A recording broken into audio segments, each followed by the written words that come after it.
حضرت ابو ذر رضی اللہ تعالیٰ نبی کریم صلی اللہ علیہ وسلم کا ارشاد نقل فرماتے ہیں کہ اللہ تعالیٰ نے فرمایا، میرے بندو، میں نے اپنے پر ظلم حرام قرار دیا ہے اور اسے تمہارے درمیان بھی حرام کیا ہے، لہذا تم ایک دوسرے پر ظلم مت کرو۔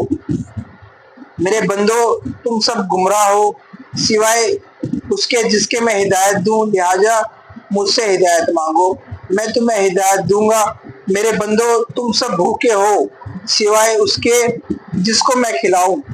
لہذا تم مجھ سے کھانا مانگو، میں تمہیں کھلاؤں گا۔ میرے بندو، تم سب برہنہ ہو سوائے اس کے جس کو میں پہناؤں، لہذا تم مجھ سے لباس مانگو، میں تمہیں پہناؤں گا۔ میرے بندو، تم رات دن گناہ کرتے ہو اور میں تمام گناہوں کو معاف کرتا ہوں، لہذا مجھ سے بخشش طلب کرو، میں تمہیں بخش دوں گا۔ میرے بندو، تم مجھے نقصان پہنچانا چاہو تو ہرگز نقصان نہیں پہنچا سکتے، اور تم مجھے نفع پہنچانا چاہو تو ہرگز نفع نہیں پہنچا سکتے۔ میرے بندو، اگر تمہارے اگلے پچھلے انسان اور جنات سب اس شخص کی طرح ہو جائے جس کے دل میں تم میں سب سے زیادہ اللہ تعالیٰ کا ڈر ہے، اور یہ بات میری بادشاہ میں کوئی اضافہ نہیں کر سکتی۔ میرے بندو، اگر تمہارے اگلے پچھلے انسان اور جنات سب اس شخص کی طرح ہو جائے جو تم میں سے سب سے زیادہ فاجر و فاسق ہے، تو یہ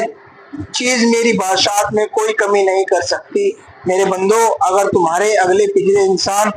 اور جنات سب ایک کھلے میدان میں جمع ہو کر مجھ سے سوال کرے اور میں ہر ایک کو اس کے سوال کے مطابق عطا کر دوں، تو اس سے میرے خزانوں میں اتنی ہی کمی ہوگی جتنی کمی سوئی کو سمندر میں ڈال کر نکالنے سے سمندر کے پانی میں ہوتی ہے، اور یہ کمی کوئی کمی نہیں۔ اسی طرح اللہ تعالیٰ کے خزانوں میں بھی سب کو دینے سے کچھ کمی نہیں آتی۔ میرے بندو، تمہارے اعمال ہی ہیں جس کو میں تمہارے لیے محفوظ کر رہا ہوں، پھر تمہیں ان کا پورا پورا بدلہ دوں گا۔ لہٰذا جو شخص اللہ تعالیٰ کی توفیق سے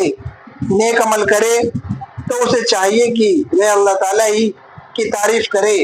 اور جس شخص سے کوئی گناہ سرزد ہو جائے وہ اپنے ہی نفس کو ملامت کرے، کیونکہ اس سے گناہ کا سرزد ہونا نفس ہی کے تقاضے سے ہوا۔